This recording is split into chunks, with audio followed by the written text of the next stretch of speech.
நமக்கு லேசா கையில தீக்குச்சி நெருப்போட பட்டுச்சே, சனியம் பிடிச்ச தீ.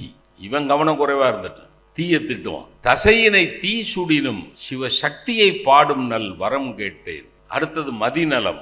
அறிவு வேறு, ஞானம் வேறு. மகரிஷி தான் சொல்லுவார், வீடு கட்டுவதற்கு அறிவு வேண்டும், ஆனால் அந்த வீட்டுக்குள் ஒரு குடும்பத்தை அமைப்பதற்கு ஞானம் வேண்டும். அசைவரு மதி கேட்டேன். அசைவரு மதினா என்ன அர்த்தம் தெரியுமா பெரியவர்களே? Not oscillating. அசைவரு மதி, ஸ்திரமான புத்தி, ஸ்திர புத்தி. இங்கேயும் அங்கேயும் இங்கேயும் அங்கேயும் அலைபாயக்கூடாது, அலைபாயாத புத்தி. இப்போ எல்லாம் வந்துருச்சா? மகரிஷி ஐயா சொல்ற எல்லாம் இந்த பாட்டில் இருக்கு.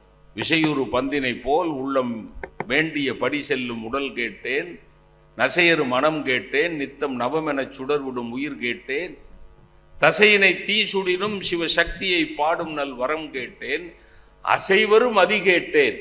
இவ்வளவும் கேட்டேன் கேட்டேன்னு அப்பீல் கொடுத்துட்டு அங்கதான் நிற்கிறான் பாரதி. இவை அருள்வதில் உனக்கெதும் தடை உள்ளதோ? யார்கிட்ட?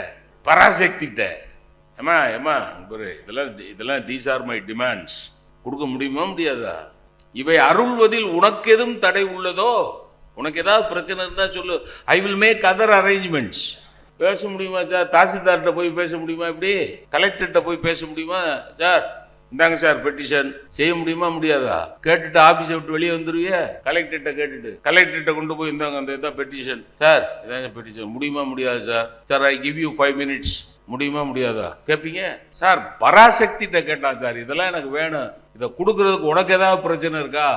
அப்ப அவன் மனசு எவ்வளவு தெம்பா இருந்தா அப்படி பேசியிருப்பான். அப்ப தனி மனித அமைதிக்கு, உலக அமைதியினுடைய பிள்ளையார் சொல்லிக்கு அடிப்படை மனம். அந்த மனதை கட்டமைத்த அப்புறம் குடும்ப அமைதி.